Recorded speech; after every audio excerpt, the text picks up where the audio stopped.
എൻ്റെ ലൈഫിലെ ഏറ്റവും വലിയ ടേണിംഗ് പോയിന്റ് ആയിരുന്നു എൻ്റെ +2 കഴിഞ്ഞ നീറ്റിലോട്ട് കയറിയപ്പോൾ പിന്നെ 2 വർഷം കഴിഞ്ഞിട്ടാണ് ഞാനൊന്ന് അറിഞ്ഞത്.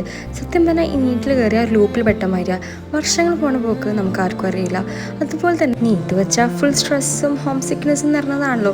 അപ്പോൾ നമുക്ക് ഏറ്റവും കൂടുതൽ വേണ്ടത് മൈൻഡ് സെറ്റ് ഓക്കെ ആണോ. എൻ്റെ ഫസ്റ്റ് റിപ്പീറ്റ് ചെയ്യുമ്പോൾ എൻ്റെ മൈൻഡ് സെറ്റൊക്കെ ഓക്കെ ആവാം, അല്ലെങ്കിൽ എനിക്ക് നല്ല ഫ്രസ്ട്രേറ്റഡ് ആയിരിക്കുന്ന, എനിക്ക് നല്ല ടെൻഷൻ ആയിരിക്കുന്ന സമയത്ത് ഞാൻ ഇവരുടെ അടുത്തൊക്കെ പോകും. നമ്മളൊരു 7 പേരായിരുന്നു സത്യം പറഞ്ഞാൽ നീറ്റിൽ ഒരു ഫ്രണ്ട്ഷിപ്പ് ക്രിയേറ്റ് ചെയ്തിട്ടുണ്ടായിരുന്നത്. അതിൽ 3 പേർക്ക് വരാൻ പറ്റിയിട്ടില്ല. ഇതിലൊരാളെ വീട്ടിലേക്കാണ് നമ്മളൊന്ന് പോയിട്ടുള്ളത്. കോഴിക്കോടൊക്കെ പോയിട്ടുണ്ടായിരുന്നത്.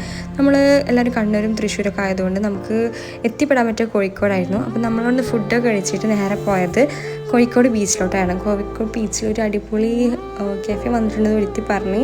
അപ്പോൾ അവിടെ പോയിട്ട് നമുക്ക് കുറച്ച് ഫോട്ടോസൊക്കെ എടുത്തു. പക്ഷേ ഫസ്റ്റ് പോയ കഫേയിൽ അത്യാവശ്യം നല്ല ആൾക്കാരുള്ളത്. നമ്മൾ രണ്ടാമത്തെ കഫേ പോയിട്ട് ഫുഡ് കഴിക്കാനിരുന്ന്. സത്യം പറഞ്ഞാൽ നമ്മൾ ഈ ഹോസ്റ്റലിൻ്റെ ടൈം നീറ്റ് റിപ്പീറ്റ് ചെയ്യുന്ന സമയത്ത് ഒരിക്കലും വിചാരിച്ചിട്ടില്ല കുറച്ച് വർഷങ്ങൾ കഴിഞ്ഞിട്ട് നമ്മൾ ഇതുപോലെ കറങ്ങാൻ വരും, എല്ലാവരും മീറ്റ് ചെയ്യും, സ്റ്റേ ചെയ്യും. ഇതൊന്നും നമ്മൾ സത്യത്തിൽ മനസ്സിൽ പോലും വിചാരിക്കാത്ത കുറച്ച് കാര്യങ്ങളായിരുന്നു.